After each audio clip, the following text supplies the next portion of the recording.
Okay, I moved the main light away just so you can get a rough idea of the setup here.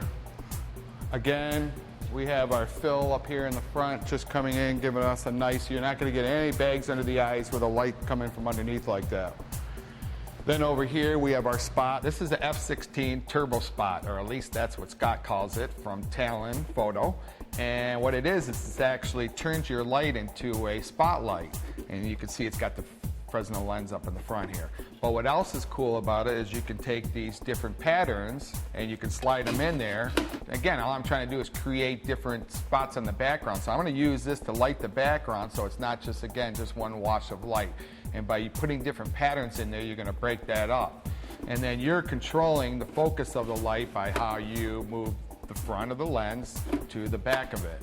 And you just tell Scott what type of strobe you have, and they have the adapters on here where this will adapt to the front of any strobe that you have. We've taken a pink gel and we've put that in between the light to pink up the background. Aiming that at the pink, you got double pink, and that's how we get the good saturation, a good color out of our background. And it still has a pattern on there so that the background's just not a straight wash, so it still has some texture and some shadows to it. We just took some 4x8 foam core boards and I just pop them in the background, slide them together, and you don't really see any seams or anything, because if you're shooting at, let's say, 2.8 or f4 or whatever, it's going to be a little out of focus anyways. But what's unique about using these boards is that I just painted on them. So I went to Lowe's, or you can go to Home Depot, and if you go to the paint department, they have different types of faux finishes, so they'll sell you the stuff where you can do like sponges or ragging on or rolling on, whatever you want to do. But the whole thing of it is that you're getting a little bit of a pattern on your background instead of it just being like a pink roll of paper or whatever. So you can kind of see how there's that different effect on it. I just did that from getting the stuff at Lowe's and seeing how it says to do it, and just sponge stuff to be creative. You can make all your own backgrounds. And then over here we have our hair light, and again it's opposite the main light. The biggest enemy to any of that is your main light or any other light that you have in the room contaminating that, or the color, the light of your main light spreading too wide and washing out the color.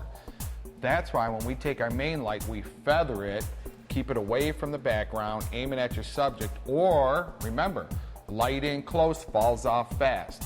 So if you bring the main light closer, it'll fall off faster. So in this scene, I'm using a large main light, one of the biggest boxes they make. Look how high I have it. Most of the studios I go to and visit my friends, their lights are down too low. I see a lot of photographers that say, okay, I have a North Light studio, I use window light only in my studio, and the biggest thing I always ask them is how high are your windows, because window light's not good if it's down too low. You want that light to come up on a 45-degree angle and make a nice pattern on the face. So that's why, if you notice, I have that box up really high, coming down, feathered away from the subject. The box is big, so I can bring it in closer. It'll still be soft. I'm feathering it away from the background so it doesn't contaminate the color. And again, we have a touch of a reflector in there just to add a little bit more. But the other big thing is that we're using our fill light down on the floor, so it's giving that up light, so you're never going to get too much bags under there. And just keep that light down, at least a stop lower than your main light, if not a stop and a half. So it's really not supposed to overpower it, but just come in and fill in those shadows a little bit. So let's take a look at how we do this photograph. All right, in this first photograph, we can see the results of what the fill light's doing. Now we come in with our background light. Now we need to add some color to that background light, so we're going to add the pink gel. Then we'll come in with our main light, and let's add the hair light. Just another idea you can do in your studio by getting some beads, different types of beads, throwing the backgrounds out of focus, changing the color of your background, bringing your main light in close, letting it wrap around, and look at the cool results we can come up with.